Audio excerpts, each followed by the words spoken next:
प्रिय विद्यार्थियों, मैं रुबेन सरन माथुर, सहायक आचार्य आर्थिक प्रशासन एवं वित्तीय प्रबंध ईएफएम राजकीय शाकंभर स्नातकोत्तर महाविद्यालय सांबरलेक जयपुर आपका आज के इस ई लेक्चर में स्वागत है।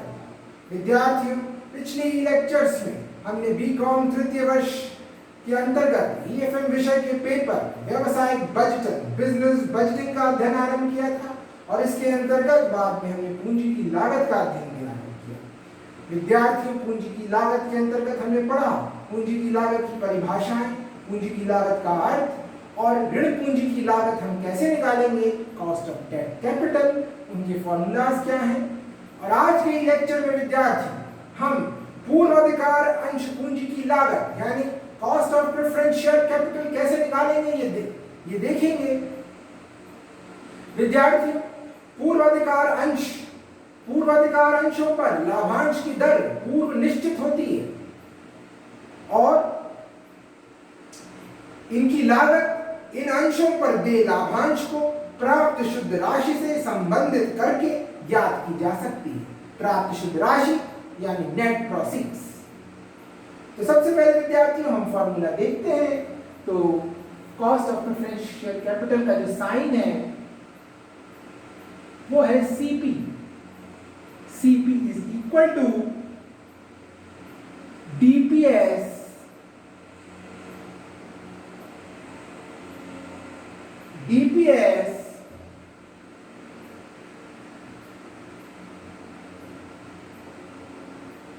divided by NP into 100। तो विद्यार्थी, यहां पे जो सूत्र है वो है DPS divided by NP into 100। यहां पर DPS का अर्थ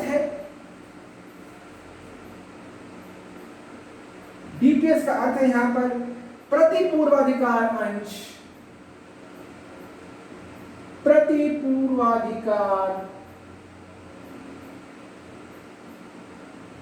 अंश देय लाभांश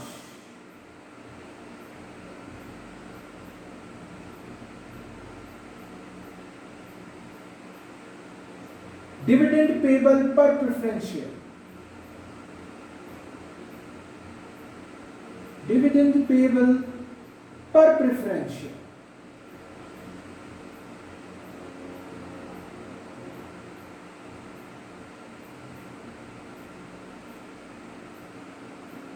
डिविडेंड पेबल पर प्रेफरेंस शेयर DPS।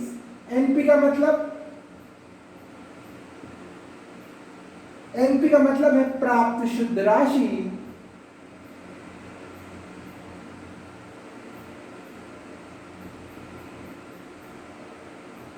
यानी नेट प्रोसीड्स।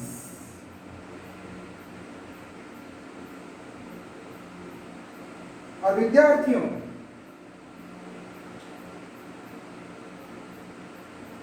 सबसे पहले हम एक बात को ध्यान में रखेंगे कि जब हमने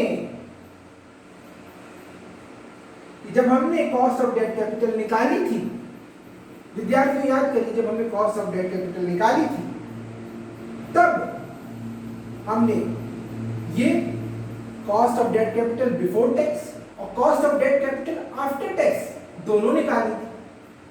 यदि यही बात प्रेफरेंस शेयर्स के संबंध में करेंगे तो पूर्वाधिकार अंशों की यह लागत जो हमने निकालेंगे ये कर पश्चात लागत है, यानी ये लागत पहले से ही आफ्टर टैक्स है,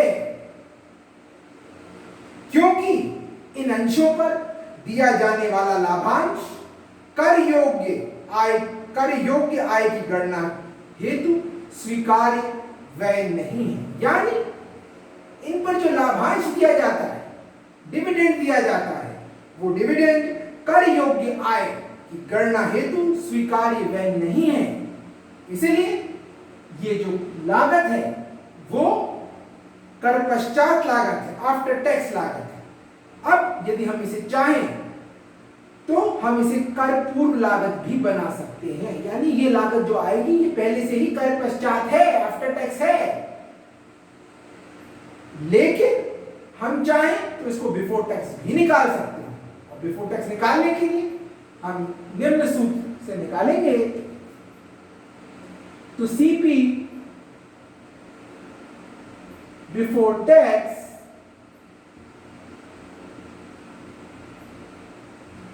is equal to CP after tax, जो हमारे इस फॉर्मूले से आई,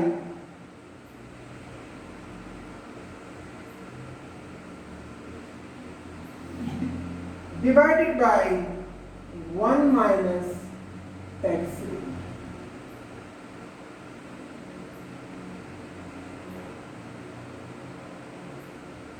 सीपी बिफोर टैक्स।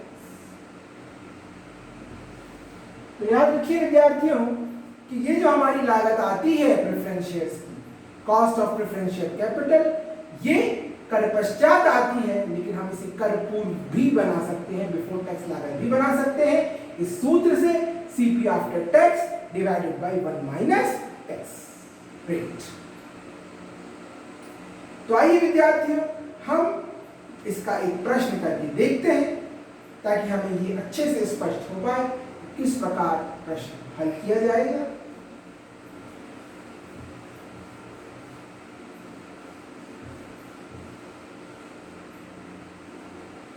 तो विद्यार्थियों सबसे पहले हम प्रश्न को देखते हैं। बी लिमिटेड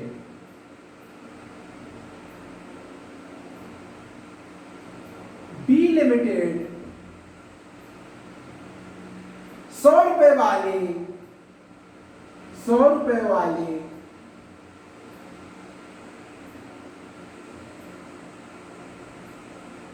10%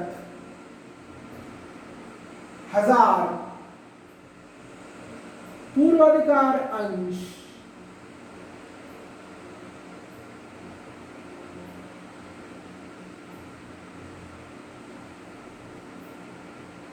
निर्गमित करना चाहती है।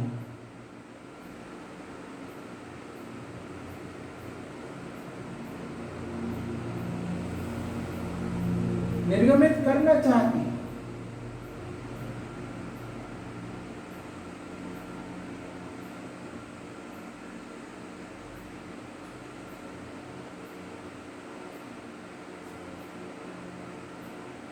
इसमें अभिगोपन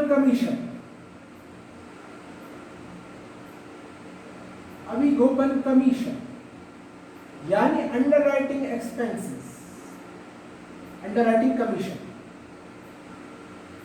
कितना है? 2%।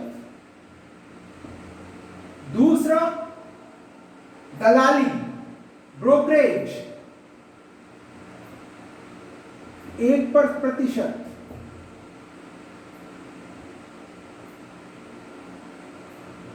तीसरा छपाई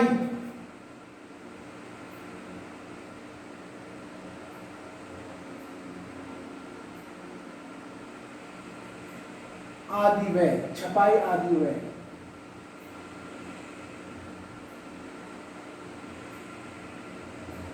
कितना है? 1000 रुपए।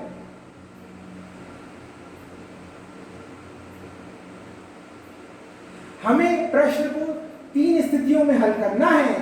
तो पहली स्थिति यह है कि कंपनी अंशों का निर्गमन, पूर्वाधिकार अंशों का निर्गमन सम मूल्य पर करती है।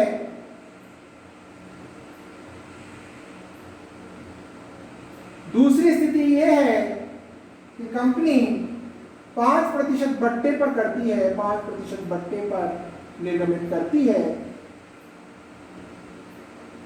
और तीसरी स्थिति यह है कि कंपनी 5% प्रीमियम पर करती है।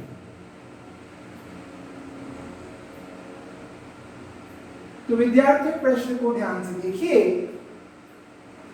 बी लिमिटेड 100 रुपए वाले 10% 1000 पूर्वाधिकार अंश निर्गमित करना चाहती है और निर्गमन व्यय निम्न प्रकार दे रखे हैं अभिगोपन कमीशन 2%, दलाली 1% और छपाई आदि व्यय 1000 रुपए। हमें तीनों स्थितियों में प्रश्न को हल करना है। सम मूल्य पर 5%, बट्टे पर या 5% प्रीमियम पर। तो विद्यार्थियों, साथ में एक जानकारी और दे रखी है कि यदि निगम कर की दर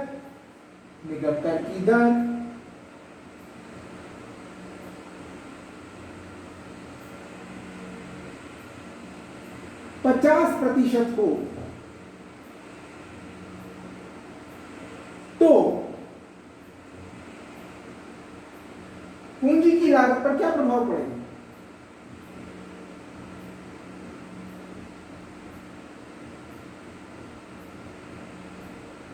क्या प्रभाव पड़ेगा?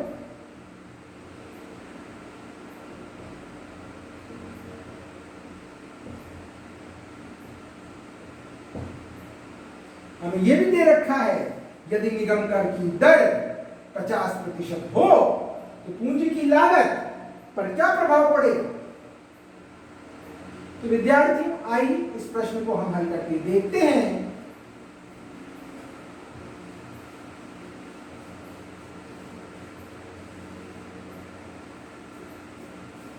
तो सबसे पहले हम सम मूल्य की स्थिति देखेंगे।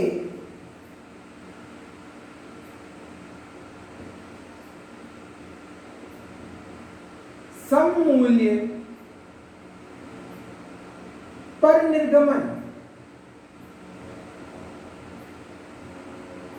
और सबसे पहले हम यहां पर एनपी निकालेंगे। तो आइए विद्यार्थियों, हमारी जो फेस वैल्यू है वो कितनी है? प्रति पूर्वाधिकार अंश, face value per preference share,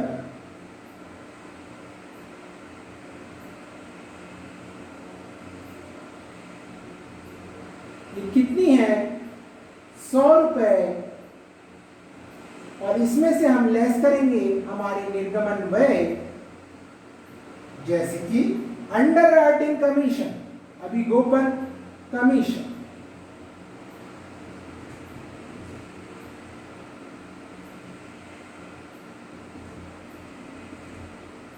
वो कितना है? 2%। तो विद्यार्थियों, 100 का 2% निकाल लेंगे, 2 रुपए। दूसरा, ब्रोकरेज, दलाली,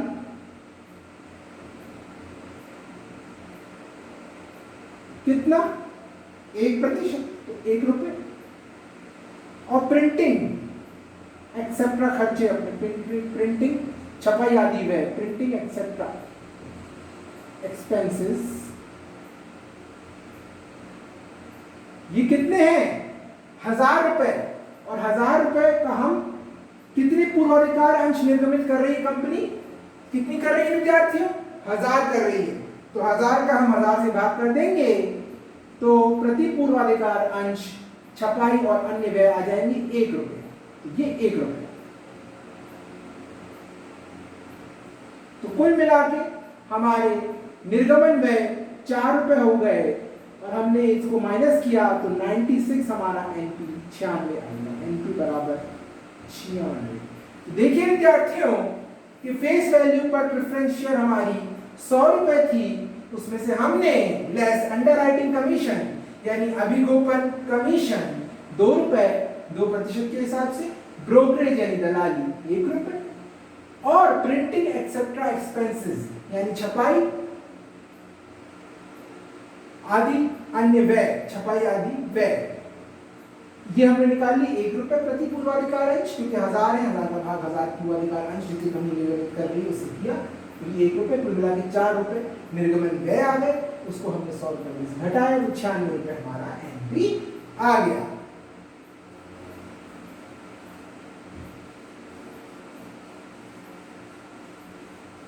अब दूसरी कौन सी चीज हमें निकालनी है विद्यार्थियों कि ये हमारे जो पूर्वाधिकार अंश है वो 10% है। 10% का क्या अर्थ है कि उस पे जो लाभांश दिया जाएगा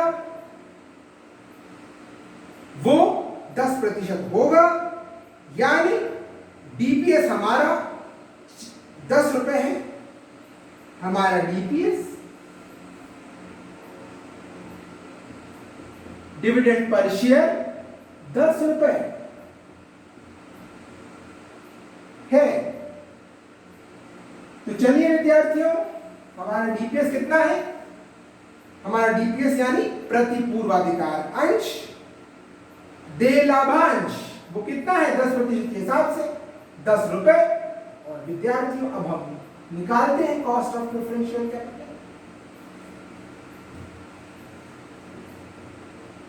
यहां पे विद्यार्थियों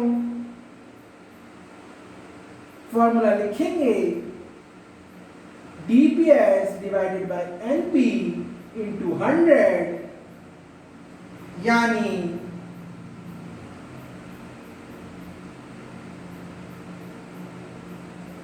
₹10 डिवाइडेड बाय 96 रुपए इंटू 100, यानी ये हमारी जो कॉस्ट ऑफ प्रेफरेंशियल कैपिटल ये आ गई 10.417%।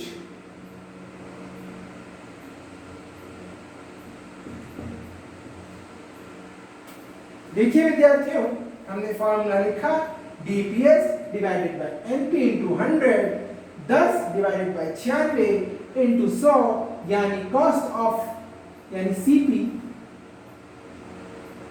सीपी बराबर हो गई 10.417%। ये हमारी सीपी आ गई, और ये इस समय जो आई है ये आफ्टर टैक्स है, कर पश्चात है। यदि हम इसको कर पूर्व बिफोर टैक्स बनाना चाहें तो हम कैसे बना सकते हैं? हम फॉर्मूला बिफोर टैक्स का लिखते हैं, CP before tax is equal to CP after tax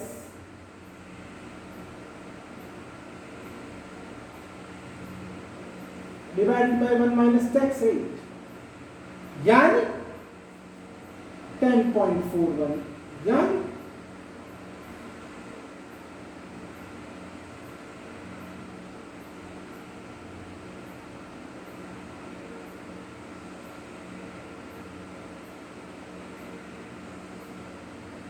%10.417 divided by 0.5, ये आ गई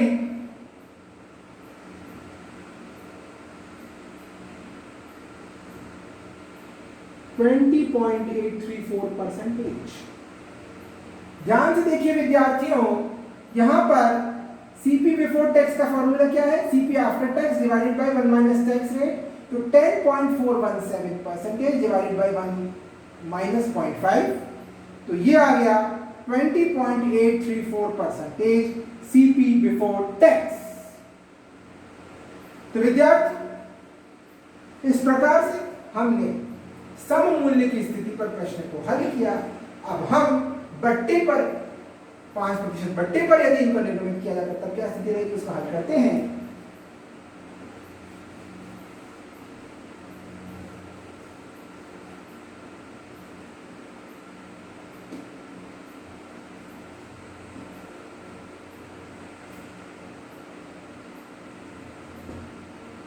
पांच प्रतिशत बट्टे पर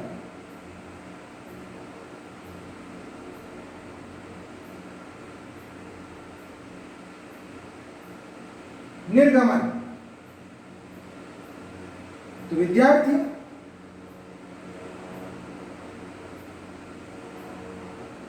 5% बट्टे पर निर्गमन हम करेंगे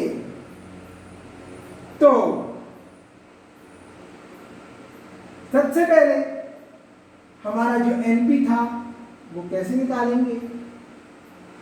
तो एनपी कैसे निकलेगा? Face value per preference share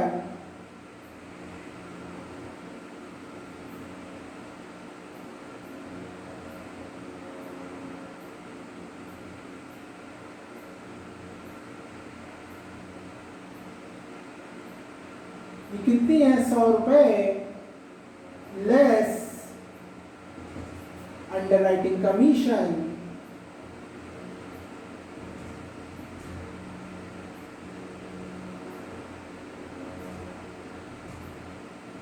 ₹2 brokerage,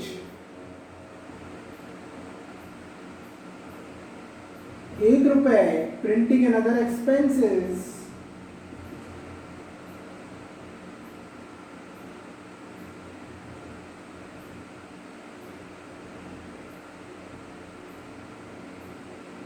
₹1 और डिस्काउंट 5%। 5% यानी 100 का 5% यानी ₹5, तो ₹5 डिस्काउंट, इसको भी घटा दें। कुल मिलाकर कितना घटाएंगे? ₹9। तो 100 में से ₹9 घटा दिए तो कितना आया? हमारा एनपी आ गया 91। देखिए विद्यार्थी, फेस वैल्यू पर प्रेफरेंशियल कितनी थी? ₹100। लेस क्या किया? अंडरराइटिंग कमीशन ₹2, ब्रोकरेज दलाली ₹1, printing and other expenses ₹1, discount 5%, तो ₹5, ₹9 लेस कर दिए तो 91 हमारा नया एमपी है और डीपीएस हमारा ₹10 ही रहेगा। चलिए विद्यार्थी, प्रश्न को हल करते हैं।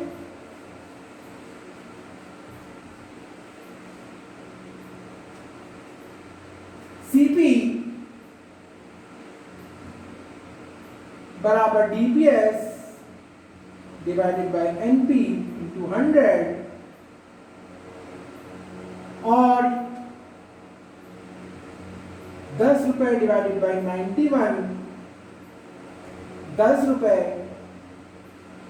डिवाइडेड बाय 91 इंटू 100 और हमारा सीपी आ गया cost of preferential capital 10.989%।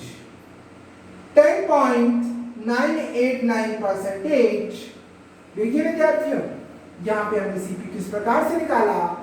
CP बराबर DPS divided by NP into 100, तो ₹10 डिवाइडेड बाय 91 यानी ₹10 डिवाइडेड बाय 91 इंटू 100 बराबर 10.989%। ये हमारा सीपी है, लेकिन ये आफ्टर टैक्स। यदि इसे बिफोर टैक्स बनाना चाहें तो CP before tax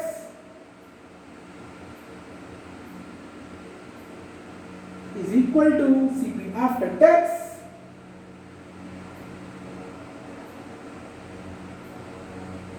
divided by 1 minus tax rate। यहाँ पर 10.989% divided by 1 minus 0.5 और ये हमारा आंसर आएगा 21.978%। देखिए विद्यार्थियों, CP before tax is equal to CP after tax divided by 1 minus tax rate is equal to 10.989% का हमने बात किया 1 माइनस 0.5 से, तो ये हमारा सीपी बिफोर टैक्स आ गया 21.978% और सीपी आफ्टर टैक्स तो ये है ही 10.989% ये आफ्टर टैक्स है।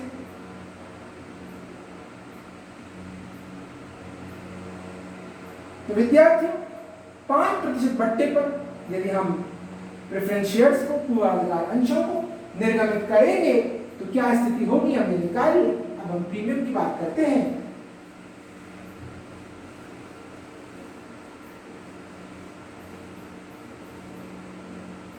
%5 प्रीमियम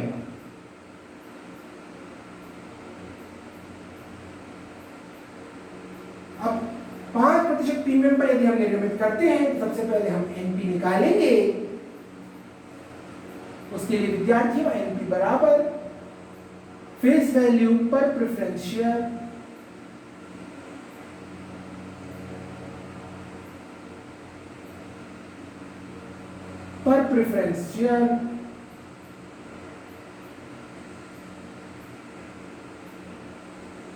इज इक्वल टू ₹100। इसमें ऐड करेंगे 5% प्रीमियम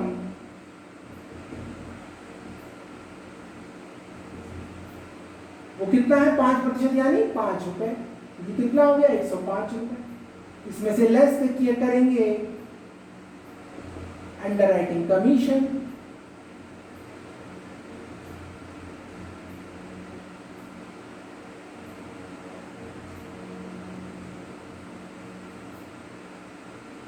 अंडरराइटिंग कमीशन कितना था 2 रुपए, ब्रोकरेज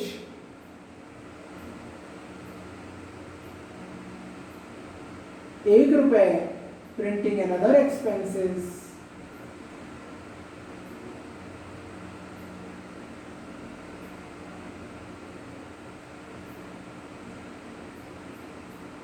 ये भी 1 रुपए। कुल मिला के 105 में से हमने 4 लेस कर दिए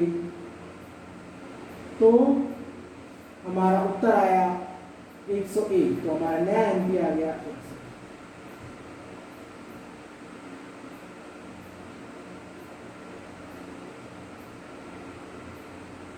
हमने 105 में से 4 लेस कर लिए तो 101 हमारा नया एनपी आ गया। अब विद्यार्थियों डीपीएस हमारा वही रहेगा। अब आइए हम प्रश्न मान करते हैं। प्रीमियम हमने जोड़ दिया 5 रुपए।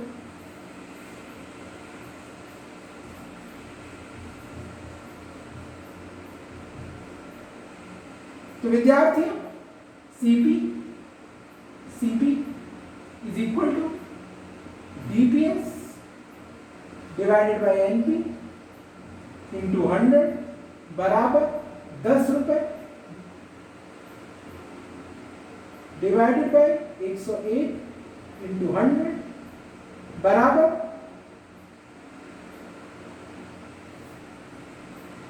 9.901%। ये उत्तर आया हमारा 9.901%। ये हमारी cost of capital, cost of preference shares आ गई।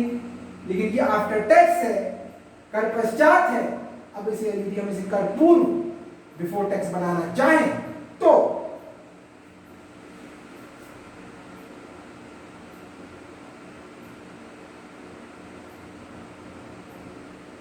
CP before tax is equal to CP after tax divided by 1 minus tax rate। और यहां पर 9.901% divided by 1 minus 0.5। तो ये आ गया CP before tax 19.802%। 19.802%। देखिए विद्यार्थियों किस प्रकार हमने सीपी या आफ्टर टैक्स है इसको बिफोर टैक्स में कन्वर्ट किया।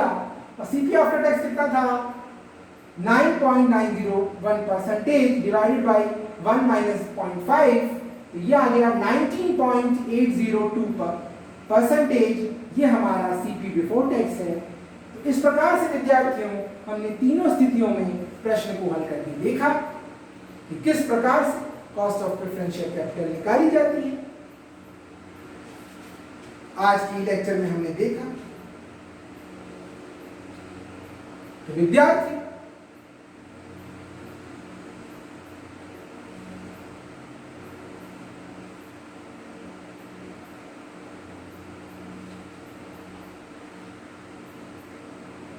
इस प्रकार आज की लेक्चर में हमने कॉस्ट ऑफ प्रेफरेंशियल कैपिटल किस प्रकार निकाला जाए हमने देखा। आगे की लेक्चर्स में हम आगे का अध्ययन करेंगे। बहुत बहुत धन्यवाद।